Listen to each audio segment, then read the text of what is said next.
আমার প্রিয় ছাত্রছাত্রীরা, তোমাদেরকে ফিজিক্স ফর অল চ্যানেলে স্বাগত। আমরা ভেক্টর নিয়ে আলোচনা করছিলাম। আজকে আমরা আরেকটা ক্লাস নিয়ে চলে এসেছি। বুঝতেই পারছো আজকে আমাদের ক্লাসের বিষয় হচ্ছে ভেক্টরের স্কেলার গুণ। তাহলে চলো আর দেরি না করে আমরা শুরু করে ফেলি।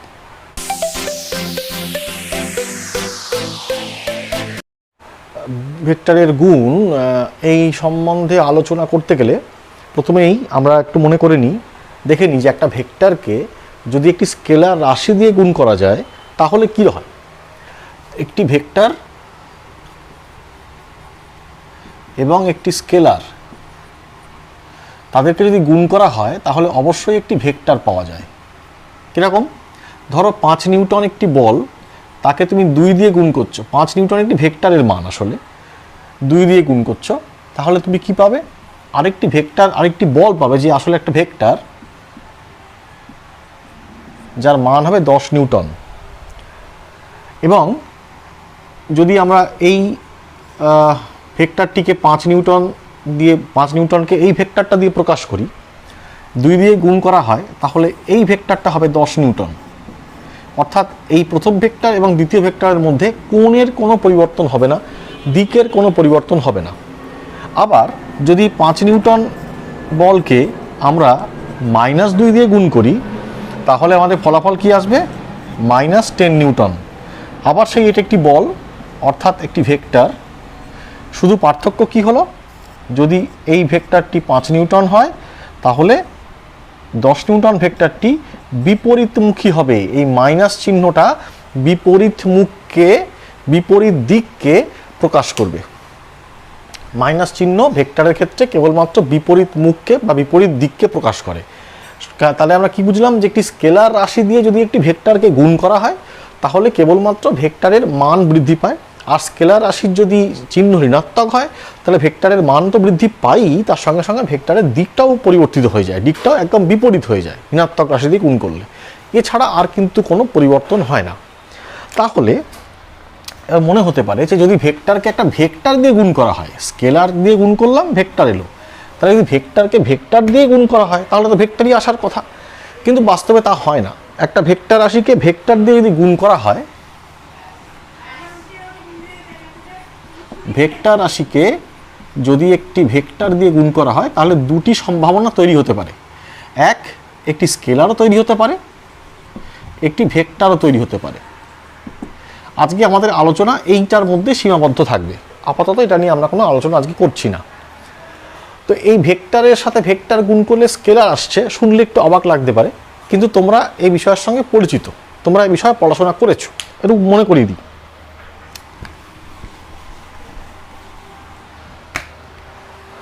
তোমরা কার্যের কথা পড়েছো।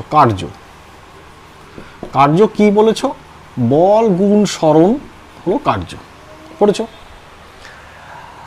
এরকম একটা ফর্মুলাও পড়েছো বোধহয়, Fs cos θ, যেখানে F হলো বল, S হলো সরণ, θ হলো বল এবং সরণের মধ্যবর্তী কোণ। তো দেখো, বল একটি ভেক্টর রাশি, সরণ একটি ভেক্টর রাশি, তাদের গুণ করার ফলে আমরা পেলাম একটি স্কেলার রাশি, কার্য একটি স্কেলার রাশি। তাহলে এখন প্রশ্ন আসছে, সেই গুণটার পদ্ধতি কি, যাতে দুটি ভেক্টরকে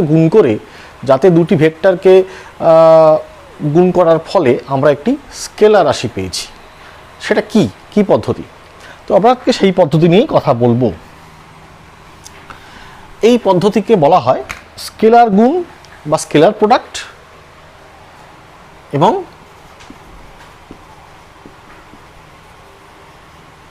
স্কেলার প্রোডাক্ট, আর আরও একটা নাম দেওয়া হয় ডট প্রোডাক্ট বা ডট গুণ। কেন? কারণ এই গুণের যে চিহ্ন সেটা একটি ডট, এই জন্য এই গুণের পদ্ধতিকে ডট প্রোডাক্টও বলা হয়, ডট গুণ বা স্কেলার গুণ, দুভাবেই বলা হয়।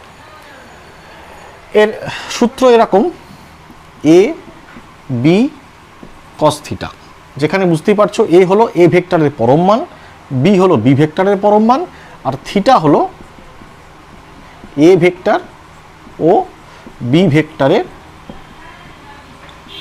কোণ। ঠিক আছে, b ভেক্টরের কোণ। যদি এই গাণিতিক সূত্রটাকে আমি একটা ছবির আকারে প্রকাশ করতে চাই, ব্যাপারটা কিরকম দাঁড়াবে? b এ, যাদের মধ্যে কোণ থিটা। তাহলে এই দুটি ভেক্টরের যদি ডট প্রোডাক্ট করা হয় তাহলে আমরা পাচ্ছি এ বি কস থিটা। তো সেই আসলে জিনিসটা কি? জিনিসটা হলো যে যদি বি কে থেকে লম্ব অঙ্কন করা যায় তাহলে বি এর একটা উপাংশ এদিকে তৈরি হয়, সেই উপাংশের দৈর্ঘ্য হচ্ছে বি কস থিটা।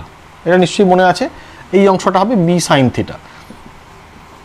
এটার আমার আজকে প্রয়োজন নেই, এখন এটা নিয়ে আমরা ভাববো না। বি কস থিটা, তার সাথে এ ভেক্টরের যে মান সেই মানকে গুণ করা হলো। তাহলে দেখো, তাহলে এইটা আমার দরকার পড়ছে না। আর বি কস থিটা হলো বি ভেক্টরের এ ভেক্টরের যে উপরে যে উপাংশ তার মান হলো বি কস থিটা এবং এ ভেক্টরের মান হলো এ। তাহলে এই ভেক্টরের এই বরাবর যে উপাংশ তার সাথে এর মানকে গুণফল, যে মানের যে গুণফল, তাহলে সেটাই প্রকাশ করছে এ বি কস থিটা। ঠিক আছে? তাহলে এটা হলো, আমরা যদি এইটাকে ছবির মতো করে বোঝার চেষ্টা করি তাহলে ছবিটা এরকম দাঁড়াবে। তো তাহলে দেখো, যখন আমরা জেনেই গেলাম যে A dot B equal to A B cos theta, তাহলে অবশ্যই আমাদের কয়েকটা বিষয় একটু জানতে ইচ্ছা করে। কীরকম দেখো, ধরো যদি আমরা একই ভেক্টরকে আবার সেই ভেক্টর দিয়ে গুণ করি তাহলে কেমন দাঁড়ায়? দেখো, এ ভেক্টর আমি যেভাবেই কল্পনা করি না কেন, আরেকটা এ ভেক্টরও একই দিকে একই সাথে থাকবে, অবশ্যই থাকবে, না হলে সেটা এ হতো না, মাইনাস এ হতো বা অন্য কিছু হতো। তাহলে দুটি এ ভেক্টর মানে তাদের মধ্যে কোণ অবশ্যই 0 ডিগ্রি, তারা সমান্তরাল হতেই হবে। তাহলে এর এ ভেক্টরের মান, দুটি এ ভেক্টরের মানই এ এ, এবং তাদের মধ্যে কোণ হচ্ছে cos 0 ডিগ্রি। এবার cos 0 ডিগ্রির মান কত? আমরা জানি cos 0 ডিগ্রির মান হলো 1। তাহলে এই ফলাফলটা কি দাঁড়ালো? এ ডট এ করলে তার ফলাফল কি দাঁড়ালো? এ স্কোয়ার দাঁড়ালো। ঠিক আছে? তাহলে এই হলো যে যদি কোনো একটা ভেক্টরকে সেই ভেক্টর দিয়ে গুণ করা হয়, কোনো একটি ভেক্টরকে সেই ভেক্টর দিয়েই গুণ করা হয়, তাহলে আমরা তার বর্গকে পাই। আবার ধরো আরও আমাদের কিছু চেনা ভেক্টর রয়েছে, তাদেরকে যদি পরস্পর ডট প্রোডাক্ট করা যায় তাহলে কি দাঁড়ায় একটু দেখে নিই। আমাদের তিনটি অর্থোগোনাল ইউনিট ভেক্টর, পরস্পর লম্ব একক ভেক্টর আমাদের কাছে রয়েছে।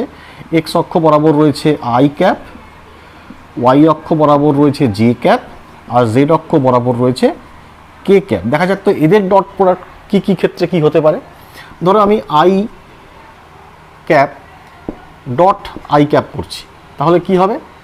নিশ্চয়ই আই এর মান 1, আর একটা আই এর মান 1, এবং একই দুটি ভেক্টরকে আমি গুণ করেছি, তাহলে তাদের মধ্যে অ্যাঙ্গেল অবশ্যই 0 ডিগ্রি, অর্থাৎ 1 হলো। তাহলে একই যুক্তিতে জে ডট জে বা কে ডট কে, এদের গুণফল 1 হবে।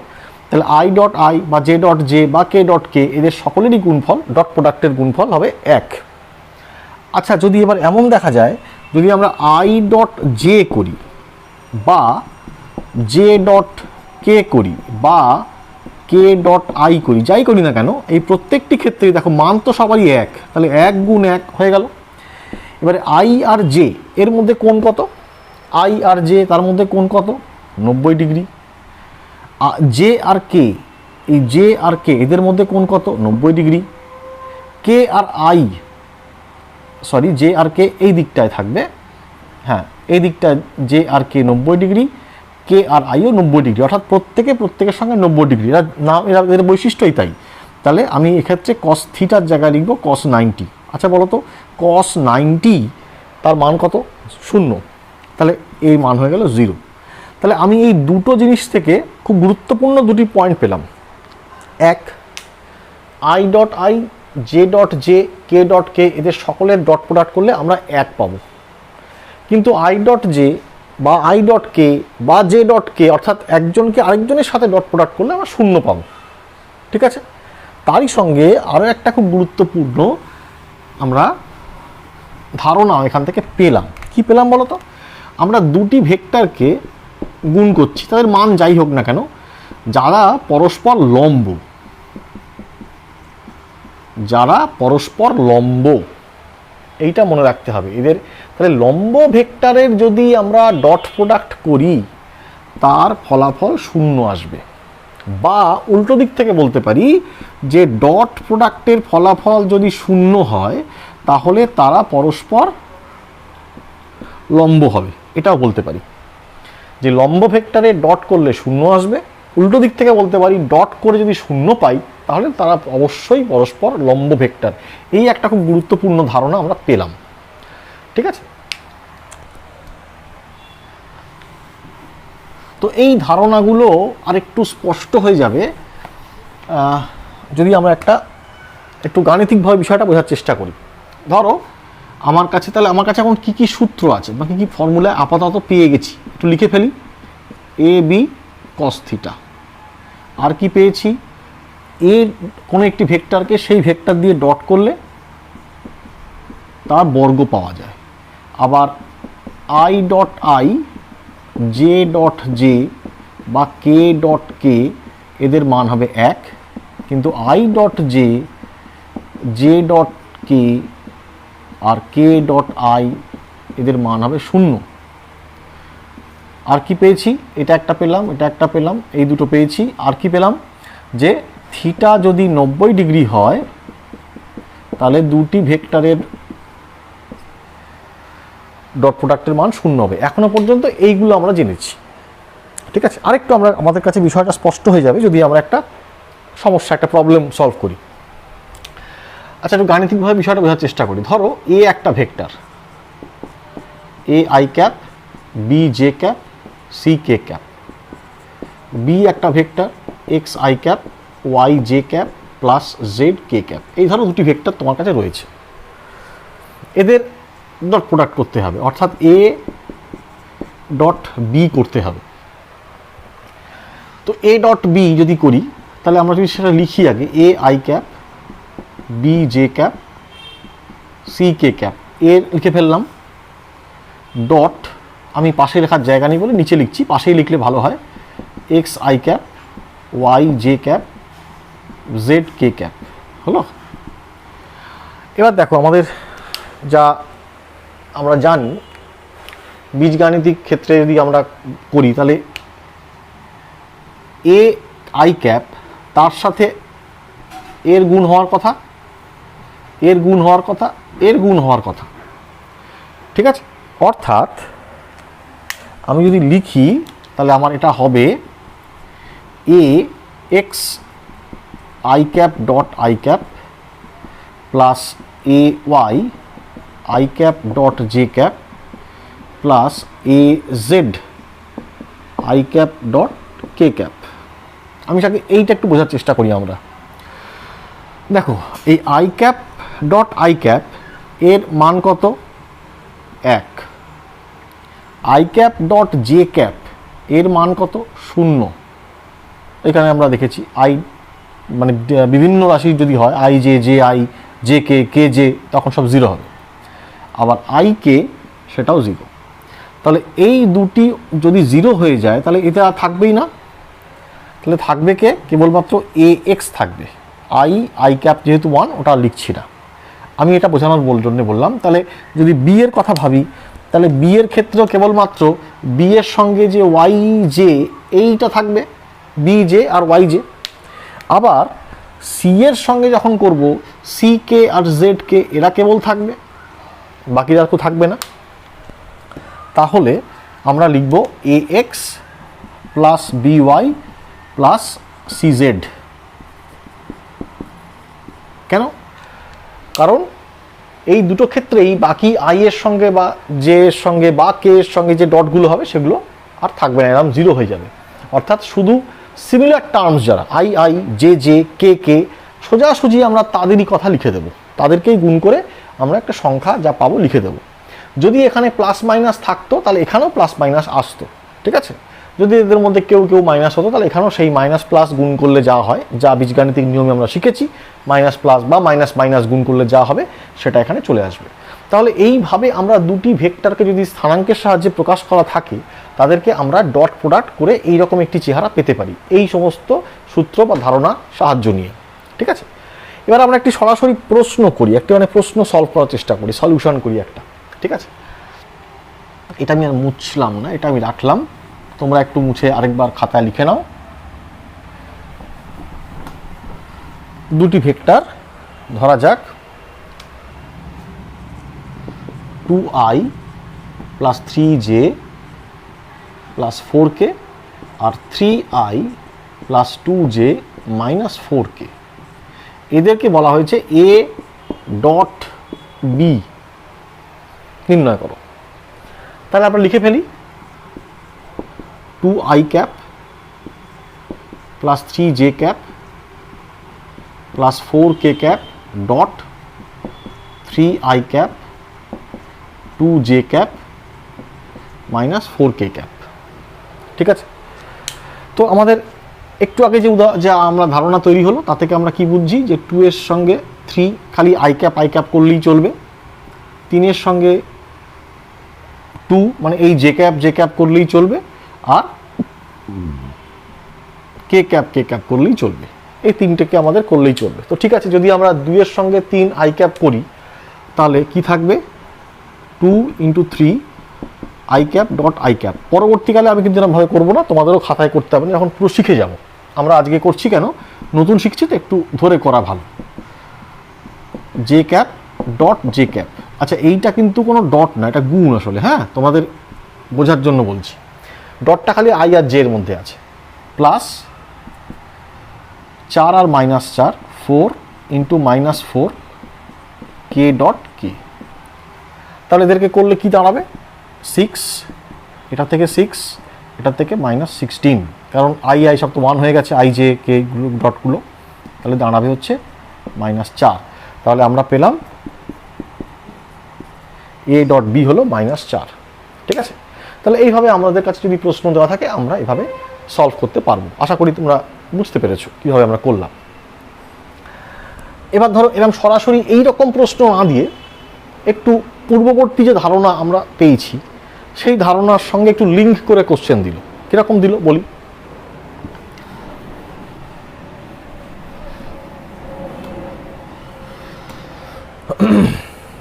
ধরো বলল একটি বিন্দু এ থেকে একটি কণা অপর একটি বিন্দু বি তে পৌঁছালো। এ বিন্দুর স্থানাঙ্ক মনে করা যাক 3 2 -6, আর বি বিন্দুর স্থানাঙ্ক মনে করা যাক 14 13 আর 9। এখান থেকে কণাটি এ থেকে বি বিন্দুতে গেল এবং এমনিতে গেল না, একটা বল প্রয়োগ করা হলো তার উপরে, যে বলের প্রভাবে সে গেল।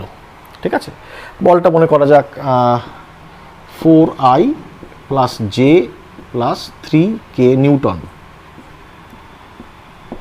ঠিক আছে, প্রশ্ন কি হবে, প্রশ্ন হচ্ছে কৃত কার্য কত। তো আমরা শেষ থেকে শুরু করি। কার্য তার সূত্র আমরা কি পেয়েছি, এফ ডট এস, এই হলো কার্যের সূত্র, বা এফ এস কস থিটা। এখানে থিটা কোথায়, এখানে থিটা জানি না, এই দুটো দেখে থিটা এখন বের করা এখন আমরা শিখিনি, বা শিখলেও সেটা যথেষ্ট বড় পদ্ধতি হয়ে যাবে, আমার সেদিকে যাবো না। আমার তাহলে দুটি রাস্তা হয়, এফ ডট এস একদম সরাসরি স্থানাঙ্ক ভেক্টরের ডট যেটা শিখলাম সেটা প্রয়োগ করা, বা এই সূত্রটা প্রয়োগ করা, অর্থাৎ এফ এর পরম মান নির্ণয় করি, এস এর পরম মান নির্ণয় করি, তাদের মধ্যেকার কোণ নির্ণয় করি, করে তারপর গুণ করি। তোমরা শুনেই বুঝতে পারছো এই পদ্ধতিটা অনেক লম্বা, প্রয়োজন নেই। তাহলে আপাতত আমরা এটাকে ভুলে যাচ্ছি। তাহলে আমাদের কাছে আছে এফ ডট এস। এফ তো দেওয়া রয়েছে সরাসরি, এস আমাদের কাছে দেওয়া নেই, এস জানতে হবে। এস কিভাবে জানা যেতে পারে, এস দুভাবে জানা যেতে পারে। এসটা কি আসলে, এসটা হলো সরণ ভেক্টর। আমরা বললাম না, আমি আগের একটা ধারণাকে লিঙ্ক করে প্রশ্নটা দেওয়া হলো, অর্থাৎ আগের ক্লাসে আমরা মানে ভেক্টরের প্রথম দিকে আমরা শিখেছি পজিশন ভেক্টর, তার থেকে সরণ ভেক্টর, সেই ধারণাকে এখানে কাজে লাগাও। ঠিক আছে, তাহলে দুভাবে এখান থেকে আমার পজিশন ভেক্টর বার করতে পারি। আমরা কি শিখেছিলাম, সরণ ভেক্টর মানে কি হবে, আর বি মানে শেষ অন্তিম বিন্দুর যে পজিশন ভেক্টর মাইনাস আর এ। ঠিক আছে, অর্থাৎ আর বি কী হতে পারে, 14i cap plus 13j cap plus 9k cap, এটা হতে পারে। মাইনাস আর এ কী হতে পারে, 3i cap plus 2j cap minus 6k cap. ঠিক আছে, তো যদি আমরা বিয়োগ করি আবার সেই আই এর থেকে আই বিয়োগ করা যেতে পারে, আই এর থেকে সমজাতীয় রাশি তো বিয়োগ যোগ হয়। তাহলে 14 - 3 তাহলে 11i ক্যাপ, 13 - 2 আবার 11i জে ক্যাপ, 9 - -6 এটাকে আমি একটু লিখছি 9 মাইনাস মাইনাস 6 কে ক্যাপ, তাহলে কত হলো 11 I cap plus 11 J cap plus 15 K cap. এই হলো আমাদের কাছে যে সরণ ভেক্টরটা পাওয়া গেল। এভাবে আমরা সরণ ভেক্টর পেতে পারি, বা সরাসরি আমরা একদম 14 মাইনাস 3 তাহলে 11, 13 মাইনাস 2 আবার 11, 9 মাইনাস মাইনাস 6 তাহলে 15, ডাইরেক্ট আমরা J K I J K দিয়েও করতে পারি। ঠিক আছে, যখন আমরা জয়েন্ট এন্ট্রান্সের কোশ্চেনগুলো করব তখন হয়তো আমরা এতটা সময় দেব না, তখন আমরা সরাসরি মুখে মুখে করে নেব, কিন্তু তার আগে ভালো করে প্র্যাকটিস করে শিখে নিতে হবে যাতে ভুল না হয়ে যায়। তাহলে এস আমরা বের করে নিলাম, এফ আমাকে দেওয়া আছে। ঠিক আছে, আমি একটু মুছে নিচ্ছি, তোমরা নিশ্চয়ই লিখে নিয়েছো বা পজ করে লিখে নাও। তো আমরা এই ভেক্টরটাকে এখানে বসিয়ে দিচ্ছি, এফ এর জায়গায় বসাচ্ছি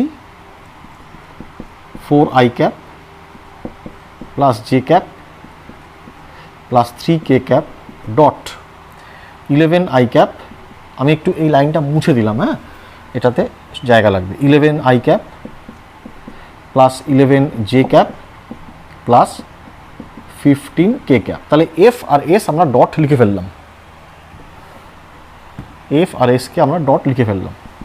আবার তাহলে 4 আর 11 44, 1 আর 11 শুধু 11, 3 আর 15 45, 3 আর 15 45, তাহলে কত হলো 55 প্লাস 45 তাহলে 100। যদি এসটা মিটারে ধরে নিই আমরা, এস যদি আমরা মিটারে ধরে নিই আর এফ নিউটনে বলা ছিল, তাহলে একক কার্যের একক কী হবে, জুল। তাহলে এইভাবে আমরা আমাদেরকে একটা ধারণা থেকে, আমাদের পূর্ব ধারণা থেকে আমাদের বের করে নিতে হতে পারে, আমরা সেভাবে বের করে নেব, কোনো অসুবিধা নেই, আমরা শিখে নিয়েছি। এবং এফ ডট এস যা সূত্র যেমন থাকবে সেটাকে প্রয়োগ করে আমরা তার ফলাফলও বের করে নেব। ঠিক আছে, আশা করি তোমাদের এই বুঝতে কোনো অসুবিধা হচ্ছে না। ঠিক আছে, আমরা পরের সমস্যায় আসি। এবারে আমরা দেখব যে স্থানাঙ্কের সাহায্যে প্রকাশ করা দুটো ভেক্টরের মধ্যে আমরা কোণ কী করে নির্ণয় করতে পারি। আমরা একটু আগে একটা সমস্যায় একটা প্রবলেম করতে গিয়ে দেখলাম, এফ ডট এসের যে প্রবলেমটা একটু আগে করলাম তাতে দেখলাম যে আমরা কস থিটা নির্ণয় করতে পারছি না, তখনও শিখিনি। তা আমরা এখন এটা শিখে নেব। ধরো আমাদের দুটি ভেক্টরের কোণ নির্ণয় করতে হচ্ছে, তাই তো। বি একটি ভেক্টর, এ একটি ভেক্টর, তাদের মধ্যে কোণ হচ্ছে থিটা। এই থিটা কোণকে নির্ণয় করতে হবে। তো নির্ণয় করার জন্য আমাদের কাছে সূত্র যেটা আছে আমরা তাকে ব্যবহার করব, A dot B equal to A B cos theta. তাহলে কস থিটা ইকুয়ালস টু আমরা লিখতে পারি A dot B by A B, অর্থাৎ যদি আমার কাছে এ আর বি ভেক্টর দুটি দেওয়া থাকে তার ডট তো নির্ণয় করতেই পারবো, তার মানও নির্ণয় করতে পারবো। ঠিক আছে, সেখান থেকে আমরা কস থিটা নির্ণয় করতে পারবো। ওকে, এইবার দেখো তাহলে এ ডট বি এই সূত্রের সাহায্যে আমরা কি করে দুটি ভেক্টরের মধ্যে কোণ নির্ণয় করব সেটা আমরা একটা উদাহরণের সাহায্যে দেখলে বুঝতে সুবিধা হবে। ধরা যাক আমাদের কাছে দুটি ভেক্টর দেওয়া রয়েছে,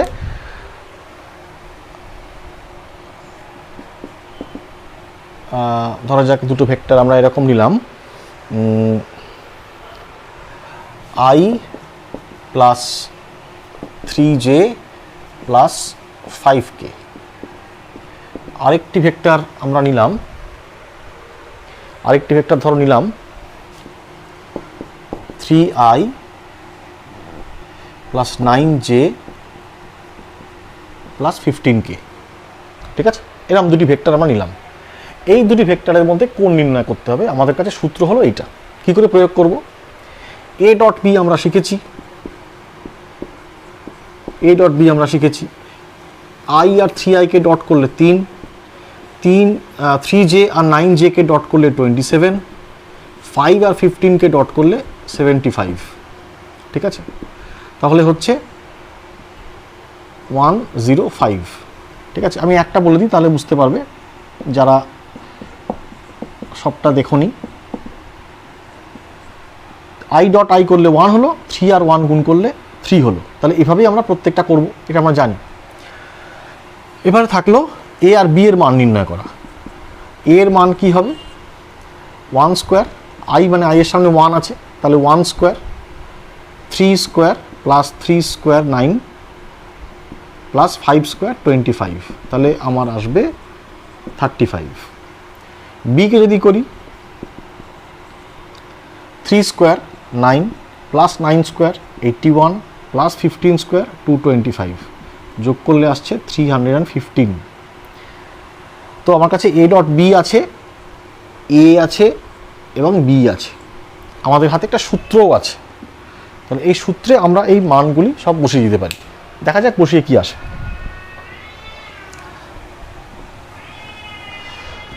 যদি এই মানগুলোকে বসাই তাহলে আসবে এর মান এ ডট বি, দেখো 105, এ ডট বি হলো 105, এর মান √35, বি এর মান 315। ঠিক আছে, আমরা এখানে চলে আসছি, এই দিকটায় চলে আসছি। তাহলে cos থিটা হচ্ছে এ ডট বি হলো 105। আমরা এই রুটটা তো দেখে ভয়ঙ্কর মনে হচ্ছে, এরকম পরীক্ষায় আসতেই পারে, কিন্তু আমাদেরকে একটু মাথা ঠান্ডা রাখতে হবে। কীরকম দেখো, 35 315, 5-এর একটা ব্যাপার থাকতে পারে। তো আমরা যদি 5টা দিয়ে একটু ভাবি, তাহলে 35কে আমরা লিখতে পারবো 5 × 7। আচ্ছা, 315কে যদি আমরা ভাবি তাহলে 5 × 105, 105 মানে আবার লিখতে পারবো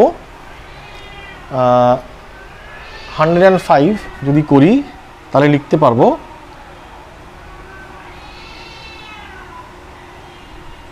5 ইন্টু, আচ্ছা 105কে আমরা এরকম লিখতে পারতাম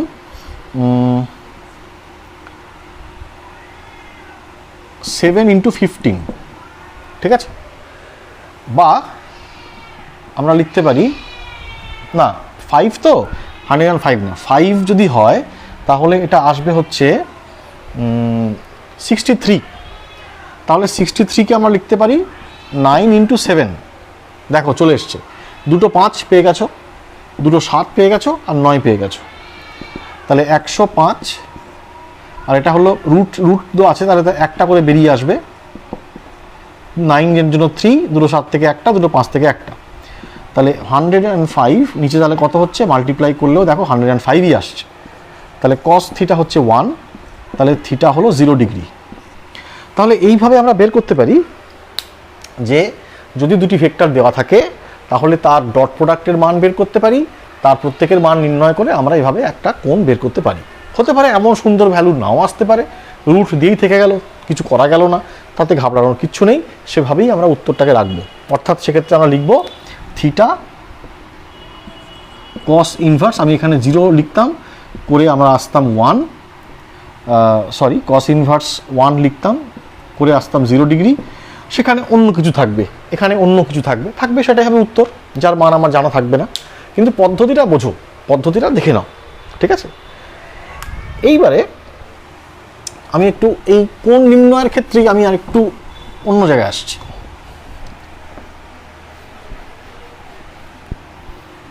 কীরকম দেয় দেখো, কোণ নির্ণয়ের ক্ষেত্রে কীরকম প্রশ্ন দেবে। ধরো এরকম প্রশ্ন দিল, এ একটি vector 2i cap - 2j cap plus k cap, আর বি দিল, বি থাকলো 3i ক্যাপ ধরা যাক plus j cap -4k cap. ঠিক আছে, এরকম দুটি ভেক্টর দিয়ে জিজ্ঞাসা করা হলো এই ভেক্টর দুটির মধ্যে কোণ কত, এই কোণ নির্ণয় করতে বলা হলো। তা কোণ নির্ণয় করার জন্য আমরা যা যা শিখলাম তার স্টেপগুলো যদি ভাবি, প্রথম স্টেপে আমরা রাখবো এ ডট বি, দ্বিতীয় স্টেপে আমরা কোনো একটি ভেক্টরের মান নির্ণয় করব, তৃতীয় স্টেপে অপর ভেক্টরের মান নির্ণয় করব, চতুর্থ স্টেপে এই মানগুলোকে লিখে ভাগ করব। এইভাবে স্টেপগুলো আমরা সাজাবো।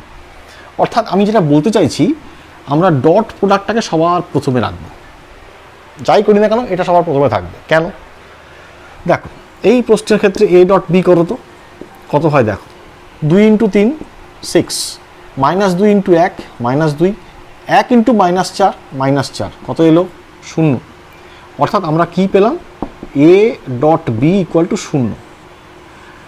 এই বিশেষ সম্পর্কটা কখন সম্ভব? কারণ আমরা জানি A dot B equal to A B cos theta.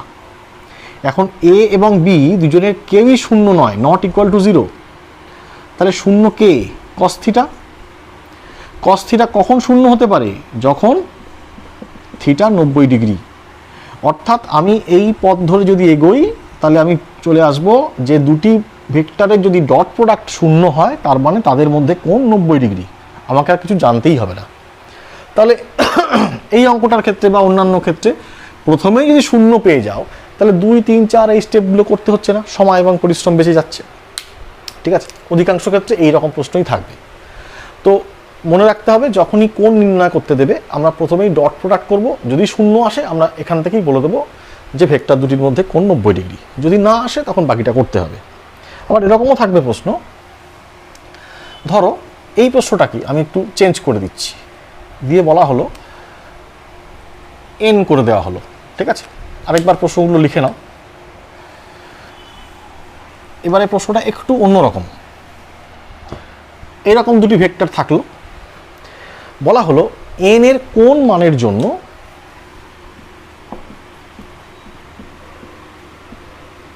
N এর কোন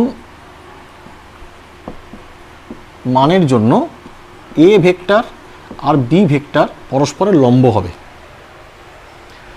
অর্থাৎ লম্ব হবে এটা বলেই দেওয়া হলো, লম্বটাকেই বলে দেওয়া হলো, তোমার লম্ব ধরেই কাজ করতে হবে। তাহলে আমাদের আবার ওই শর্তেই ফিরে যেতে হবে যে দুটি ভেক্টরকে যদি আমরা ডট প্রোডাক্ট করি তাহলে তার ফলাফল হবে 0।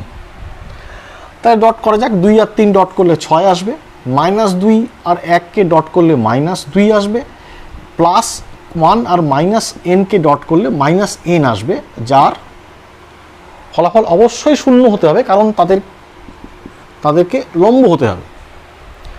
তাহলে দেখো আমরা এখান থেকে কি করতে পারি, তাহলে n ইকুয়াল টু 6 - 2 4। আবার সেই অঙ্ক আমরা কিন্তু পেয়ে গেলাম। এরকম প্রশ্নও থাকতে পারে, কোনো একটি আর আননোন দিয়ে দেওয়া হলো, আননোন দিয়ে তোমাকে বলা হলো যে দুটি ভেক্টরের মধ্যে কোন ওর মান কত হলে ভেক্টর দুটি লম্ব হবে। তো লম্ব বলা হওয়া মানেই আমরা এই সূত্র ধরে কাজ করব, এই শর্তটা আমাদের কাছে থাকবে। তো লম্ব ভেক্টরকে নিয়ে ডট প্রোডাক্টে এই ধরনের প্রশ্নগুলো আসে। এবার আমরা আরেকটা অন্য বিষয়ে যাব। আমরা এতক্ষণ কি শিখলাম? আমরা এতক্ষণ শিখলাম ডট প্রোডাক্টকে কি করে ব্যবহার করে আমরা কোণ নির্ণয় করতে পারি, দুটি ভেক্টর মধ্যে থাকলে তাদের মধ্যে এই সংক্রান্ত বিষয়গুলো আমরা দেখলাম। বা আই জে কে এই অর্থগোনাল ইউনিট ভেক্টরগুলির মধ্যে ডট প্রোডাক্ট করলে কি হয়, কোনো একটি ভেক্টরকে সেই ভেক্টর দিয়ে ডট প্রোডাক্ট করলে কি হয় ইত্যাদি, এইগুলো আমরা দেখলাম। এবারে আমরা এই ডট প্রোডাক্টটা একটা অন্য কাজে ব্যবহার করব। কীরকম? ধরো আমরা জানি বি একটি ভেক্টর, এ একটি ভেক্টর, যাদের মধ্যে কোণ থিটা। তাহলে বি ভেক্টরের যে উপাংশ এ মানে এদের ডট প্রোডাক্ট যদি করা হয় তাহলে এ ডট বি মান দাঁড়ায় এ বি কস থিটা। ঠিক আছে, অর্থাৎ সেটা কি না, বি ভেক্টরের যে উপাংশ এখানে পাওয়া যায় সেটি হলো বি কস থিটা, তার সঙ্গে একে মাল্টিপ্লাই করা হয়। তো এই আমরা এখন জানতে চাইছি এর ওপর বি এর উপাংশের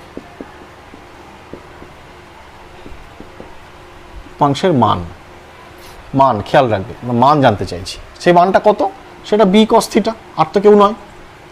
কিন্তু প্রশ্ন হচ্ছে আমাদের কাছে সবসময় কস থিটা নির্ণয় করার প্রয়োজন নাও পড়তে পারে, কস থিটা নির্ণয় করার দিকে আমরা নাও যেতে পারি, পদ্ধতিটা একটু লম্বা।